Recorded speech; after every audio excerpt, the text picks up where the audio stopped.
주변에서 보면 아이가 말귀는 알아듣는 것 같은데 말이 늘지 않는다고 걱정하시는 부모님들이 계시거든요. 어떻게 해야 할까요? 이럴 때는 아이가 좋아하는 사물이나 놀이 상황에서 언어 자극을 주는 게 좋아요.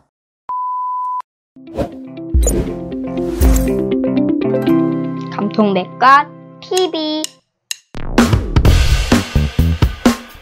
안녕하세요. 감통백과TV 강수입니다. 지난 시간에 이어서 0에서 5세 성장 발달에 맞추는 놀이 육아를 집필하신 전문가분들과 시기별 놀이 조언과 육아 고민을 풀어가는 시간을 가져보겠습니다.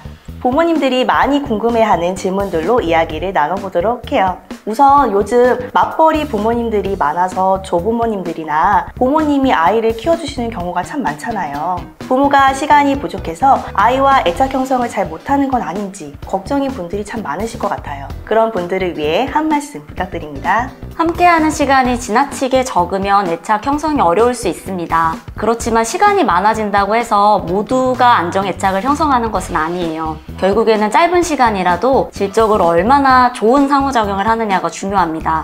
이때 양육자의 민감성이 중요한데요. 아이 울음이나 옹알이 등의 사회적인 신호에 미소를 지어주시거나 안아서 얼러주는 등의 행동을 말합니다. 떨어져 있을 때도 전화나 영상통화를 자주 하면서 얼굴과 목소리를 자주 들려주는 것도 도움이 됩니다. 할머니나 부모를 더 좋아한다고 해도 그들과 안정애착을 경험한 아이는 다른 사람들과도 좋은 관계를 형성할 가능성이 높아집니다. 다만 서로 양육 태도를 일치시키려는 노력은 필요해요. 예를 들어서 장난감을 아이가 어질렀을 때 엄마는 허용적인데 할머니는 야단을 친다거나 하면 아이는 혼란스러울 수 있거든요. 그래서 이때 양육자 간에 충분한 대화를 나누고 잊어버릴 수 있는 것들은 그때그때 전화나 문자로 공유하는 것이 좋습니다. 그리고 아이를 봐주시던 할머니나 부모님과의 갑작스러운 이별은 아이에게도 큰 상실이고 두려움입니다. 굉장히 조심스럽게 천천히 다뤄주셔야 합니다. 아이가 이해하지 못한다고 해도 미리 알려주시고 시간을 서서히 줄이면서 다른 양육자와의 시간을 늘려야 합니다.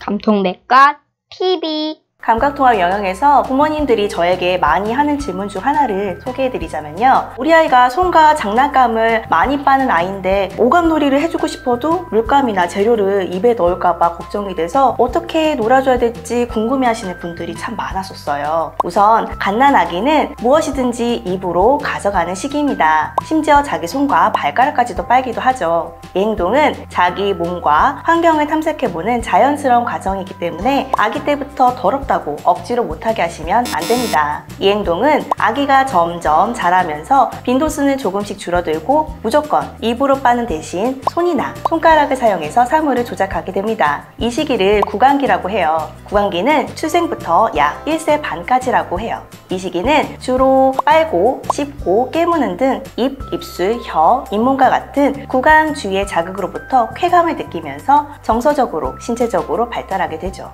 그래서 구강기 아이들의 오감놀이를 포인트로 3가지 말씀드리고 싶습니다. 첫 번째로는 자기의 몸을 보고 만지고 관찰하며 탐색하는 신체 인식놀이가 필요합니다. 두 번째는 입에 넣거나 먹을 수 있는 안전한 재료를 사용하는 촉각놀이가 필요합니다. 세 번째는 안전한 공간 안에서 마음껏 움직이며 탐색하는 탐색놀이를 해주시면 됩니다. 3가지 기본 놀이만 생각하시면 아이와 함께하는 놀이가 어렵지 않으실 거예요.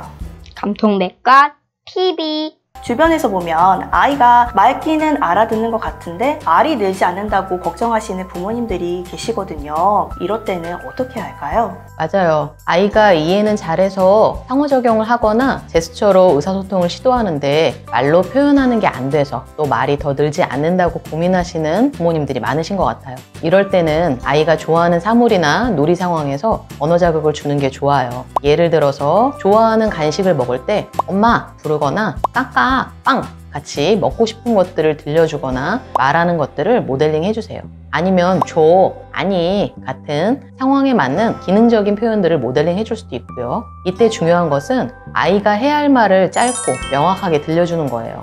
그리고 아이가 정확하지 않더라도 비슷하게 표현하거나 소리를 내서 발성을 시도했다면 칭찬을 해주면서 요구에 맞게 반응을 해주세요. 자기가 필요할 때 소통의 기회를 주고 긍정적인 경험들이 쌓이면서 의사소통의 욕구가 늘어날 수 있어요. 아이들은 타고난 기질이나 자극을 주는 환경에 따라 발달의 차이를 보여요. 내 아이가 조금 느리다고 너무 걱정할 건 아니지만 또래와의 발달 수준을 확인하면서 적절한 자극을 주는 건 중요해요. 만약 아이가 적절한 의사소통이 이루어지지 않고 눈맞춤이나 상호작용에 어려움을 보이거나 다른 발달에 어려움이 지속된다면 전문가를 찾아가 상담을 받아보는 것도 좋은 방법인 것 같아요. 네, 전문가분들과 육아 궁금증을 풀어보는 시간을 가졌습니다. 작업치료사, 언어재활사, 상담심리사 전문가들의 노하우가 담긴 0에서 5세 성장 발달에 맞추는 놀이 육아책 꼭 만나보세요. 시청해주셔서 감사합니다. 구독, 좋아요 꾹꾹 눌러주시고요. 다음 시간에 다시 만나요. 안녕.